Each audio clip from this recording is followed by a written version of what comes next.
Toàn với anh Hải chứ đi chó bắt lẹo ấy.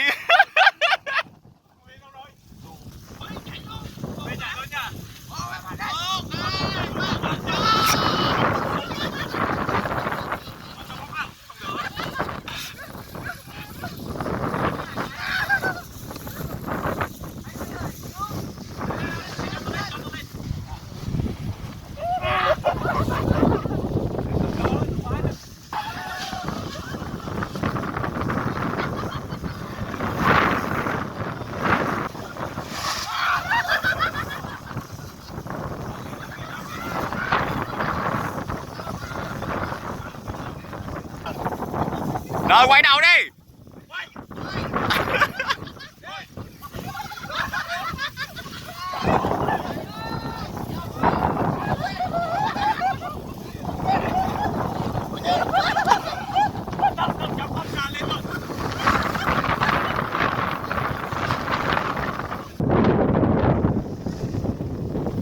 Chạy.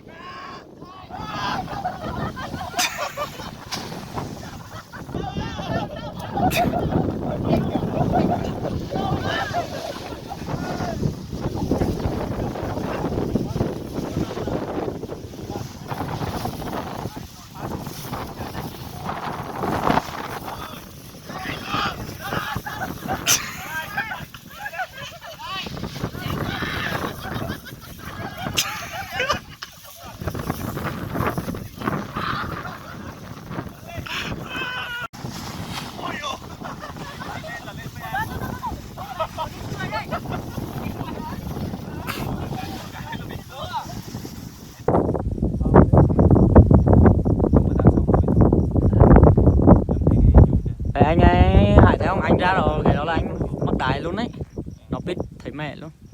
Hôm qua ra y chang vậy không? Má trời, má khó chịu chứ. Hôm qua y chang nữa đó, hôm qua bay sông núi đó. Hôm qua y chang. Hôm nay hút nó nhiều, hôm qua nó chỉ là sai hướng thôi. Mẹ ơi. Rồi coi cái dù nó nhiễu kìa. Địt kinh vời là. Quay lại nghe. Đang quay, ghê quá. Má nhìn cái dù bay sung sướng gì đâu. Run vào tí không? Độ cao còn nhiều này. Không tìm được anh Toàn kìa. Dù lơ được phải thêm đủ mà, lùi lên được.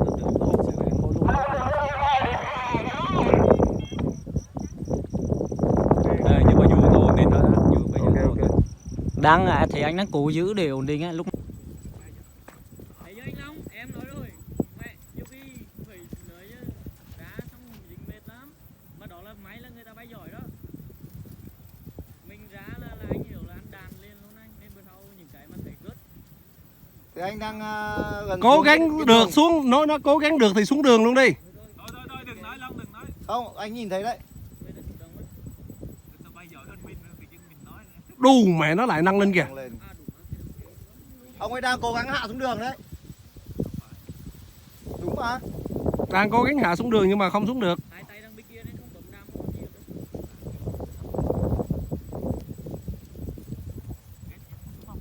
Em ghét. Cái lúc mà mình cũng kiểu mình trăm cao độ lắm, đuổi cao á. Im lặng đi, im lặng hết đi. Im lặng để cho thấy anh tự ái.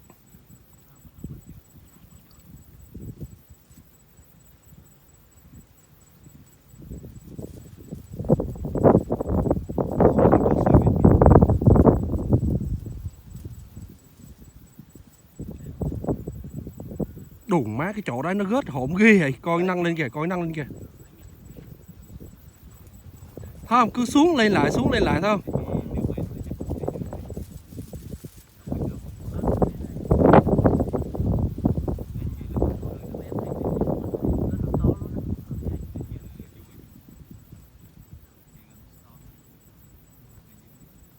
Đồ mà lại trời cho ông xuống giùm cái. Tiếng kìa. Tiến. Nhưng mà cứ tiến rồi nó lại nâng lên lại địt mẹ giống như y như là Đấy, nó lôi thẳng lên kìa. đấy, địt mẹ giống y như là Bitchin ấy.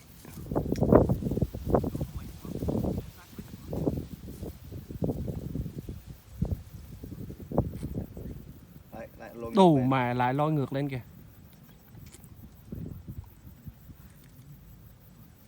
Cái chỗ đấy nó rất gần đường nhưng mà nó sát vách quá, hiểu không?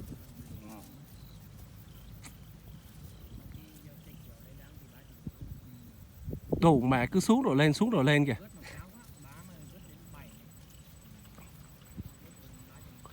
Nghĩa để ý cái đường bay của Thế Anh kìa, nó gớt theo cơn luôn kìa.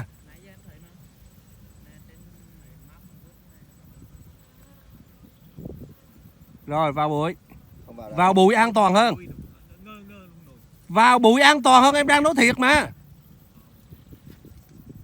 Nếu mà vào bụi thì quá là dễ. Nếu mà vào bụi thì quá là dễ, nó không cần phải xử lý. Nó quay 180. Kìa, ráng xuống đường kìa, cố gắng xuống đường kìa. Nếu vào bụi thì quá là dễ. Lại bị lôi lên. Nếu vào bụi đó thì quá là sâu. Không sao anh, chỗ đấy có con đường mà. Đường đâu đó? Có con đường đi đó. Nữa à? May quá. Rồi xuống rồi. Xuống à? Lại một lần hạ cánh giữa đường nữa. Bay từ Bãi Tây qua Bãi. Hôm nay đúng là một ngày đi khùng của Thế Anh. Bay gió Tây Nam gust từ 3 đến khoảng 10 mét. Thì càng bay nó càng tạt ra sau núi. Và hôm nay Thế Anh hạ cánh giữa đường bên phía này rồi bên phía Bãi Bắc. Đó là một kỳ tích. Còn hơn là hạ cánh chính xác nữa. Các bạn xem, một cái đường nhỏ xíu, 2 cành cây mình đá xuống dưới mà nó như thế này đây, lại quá.